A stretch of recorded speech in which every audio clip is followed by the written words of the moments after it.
अरिङ्गाल होइन घिन लाग्छ चिची कसरी खाने र भन्यो भने रहरको लागि अरूलाई देखाउन नखानुस् हामी खान्छौँ अरिङ्गाल छ यहाँ ए भगवान् खाऊ न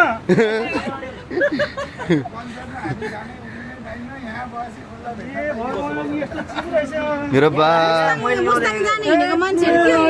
कन्सर्ट क्यान्सिल अरिङ्गाल त खानु पर्छ फेरि महँगो रहेछ दाइ अरिङ्गाल होइन घिन लाग्छ चिची कसरी खाने र भन्यो भने रहरको लागि अरूलाई देखाउन नखानुस् हामी खान्छौँ हामी दुईवटा मात्र सकिहाल्छ खासै टेन्सन लिन पर्ने छैन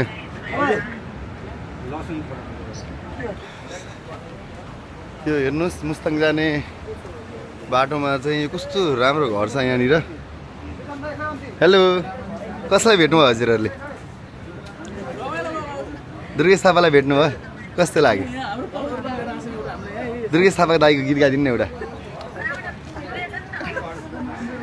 के हो तिम्रो नाम बहिनी परिचय पाम हिमाल जस्तै रहेछौ तिमी बिहानीको घाम हामी मनाङ मुस्ताङ हिँडेको हो खासमा अनि यतै अरिङ्गाल पार्टी हुनेवाला छ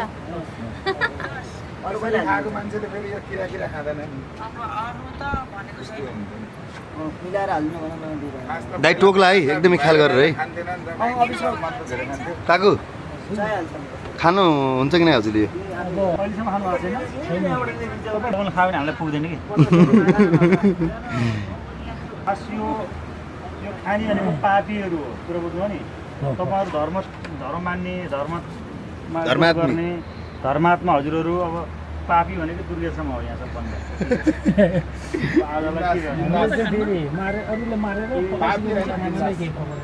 दुर्गेश थापा दाइ र बद्री बङ्गेन दाइले चाहिँ यहाँ चिटिङ गर्नुभएको छ हामीलाई के चिटिङ गर्नुभएको छ धेरै चिज काँक्रा खाएको किन भन्नु त हामीले खाजा खाने भनेको त भोक लागेन अहिले नखाने अरे ल हेर मेहमान काम गर्ने हो अरिङ्गाल खानु भनेर रहेछ यहाँसम्म आउनु थ्याङ्क यू सो मच कस्तो लाग्यो यो ठाउँसम्म आउँदै गर्दा एकदम बवाल एकदम रमाइलो छ गाडी नलाग्ने मान्छेलाई त्यो ठिक हुन्छ म गाडी लाग्नेलाई एकदम गाह्रो भएको छ है हामी मुस्ताङ जाने क्रममा छौँ र बाटोमा यो झरना मन परेपछि चाहिँ